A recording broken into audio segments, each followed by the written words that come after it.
Assalamualaikum warahmatullahi wabarakatuh. Saya Rita Hujannah, NIM 601200031. Di sini saya akan menjelaskan tugas ujian akhir semester mata kuliah Psikologi Islam, dosen pengampu Dr. Dani Sartika.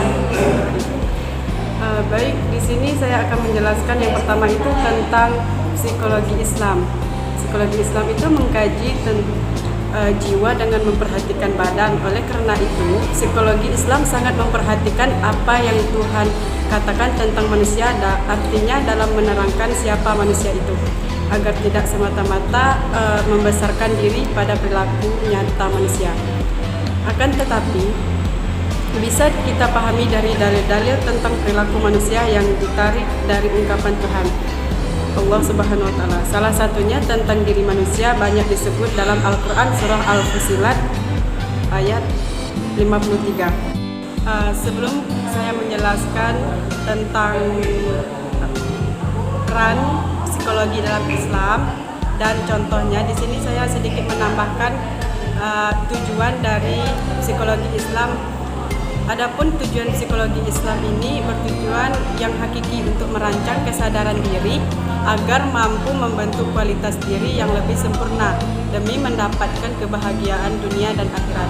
Terus psikologi Islam ini berlandaskan Al-Quran dan hadis sebagai sumber ilmu pengetahuan dan sebagai kontrol atau pengendalian dan prediksi perilaku manusia. Oke, yang kedua lanjut menjelaskan tentang peranan psikologi Islam beserta contohnya. Yang pertama itu, peran psikologi Islam itu mendengarkan curhatan konflik dengan baik dan tidak mengejek ataupun membandingkannya. Yang kedua itu tidak menghina konflik, baik dari segi fisik maupun mental. Yang ketiga, menghormati dan menghargai pendapat konflik, baik itu dalam menyampaikan masalah maupun tidak, karena tiap manusia memiliki pemikiran yang berbeda. Kemudian dapat mengelola emosi yang baik agar proses pelayanan menjadi lebih baik dan lancar. Kemudian memberi nasihat, motivasi, dan arahan tentang agama sesuai permasalahan yang dialami oleh konflik. Baiklah, lanjut. Di sini saya akan menjelaskan yang ketiga, yaitu tentang analogi kasus psikologi Islam, yaitu kasusnya tentang perilaku penganiayaan yang mengakibatkan kematian, menunjukkan bahwa para remaja belum mencapai tingkat dalam perkembangan penalaran moral.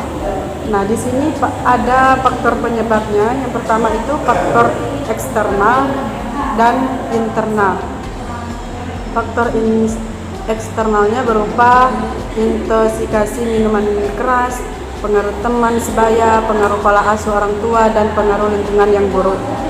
Di sini ada juga faktor internal, yang mana faktor internal ini berupa perkembangan karakteristik usia remaja serta pengaruh perkembangan kepribadian remaja yang merupakan bentukan pada masa anak-anak yang dipengaruhi oleh lingkungannya.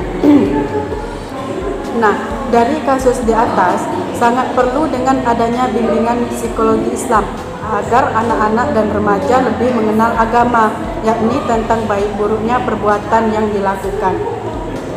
Yang keempat, saya akan menjelaskan perbandingan antara psikologi barat dan psikologi Islam, yang mana psikologi barat ini bertujuan untuk menjelaskan, mengamalkan, dan mengendalikan perilaku manusia, dilakukan dari berbagai eksperimen agar dapat dijelaskan secara ilmiah dan dijadikan sebuah teori baru tentang manusia, perilaku, mental, dan lain-lain. Kalau dalam psikologi Islam terdapat dua tujuan tambahan, yakni membangun perilaku yang baik serta mendorong manusia agar memiliki kedekatan dengan Allah Subhanahu wa Ta'ala. Psikologi Islam ini sudah ada sebelum psikologi barat muncul, karena secara keseluruhannya tertuang dalam Al-Quran dan hadis.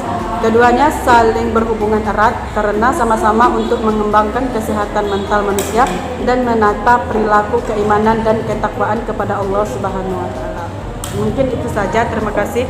Wallahul muwaffiq. Assalamualaikum warahmatullahi wabarakatuh.